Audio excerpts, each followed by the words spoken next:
Hello, superstars, and welcome to your lesson on legalism. So, today's aim is: did legalism strengthen the Qin dynasty? Today's objectives: I can examine primary source documents to understand the use of legalism in the Qin dynasty. I can make a claim stating whether or not the Qin dynasty used legalism to consolidate and increase their power.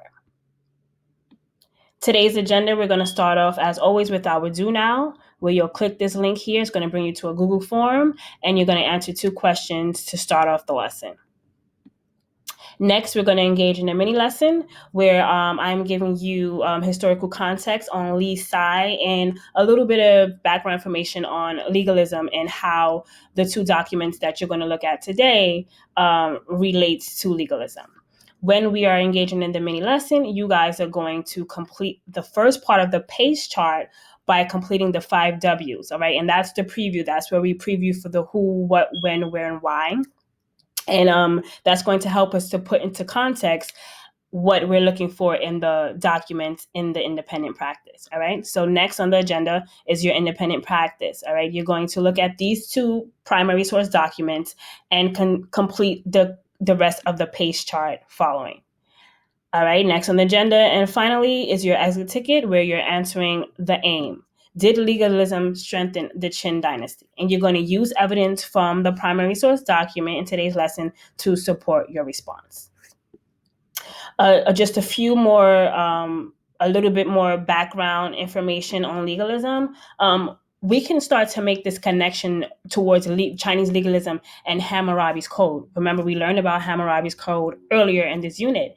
And they're the same in the sense that both legalism in China and Hammurabi's Code believed in the promotion of harsh punishment, because they believed that if you instilled harsh punishment, you can control the society, or the society will be more organized that way, right? So under Hammurabi's Code and under legalism, which we're going to learn today, we're going to see that the governments must provide their citizens or their people with rights, right?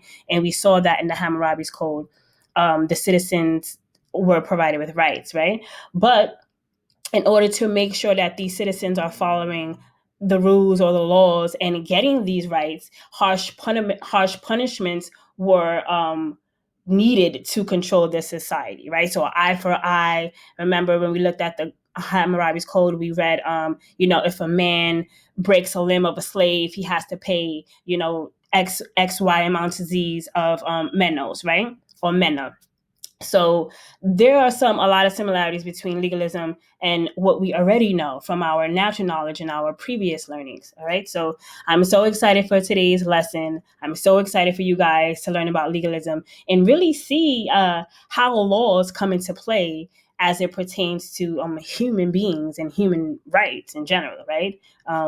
How do we actually need harsh laws to have everyone follow rules, or is it going to the extreme, right? So that's the premise of today's lesson, and I have a feeling you guys will enjoy this because you enjoyed the Hammurabi's Code lesson. And that's all I have for you today, and I hope to see you all in class later. Bye.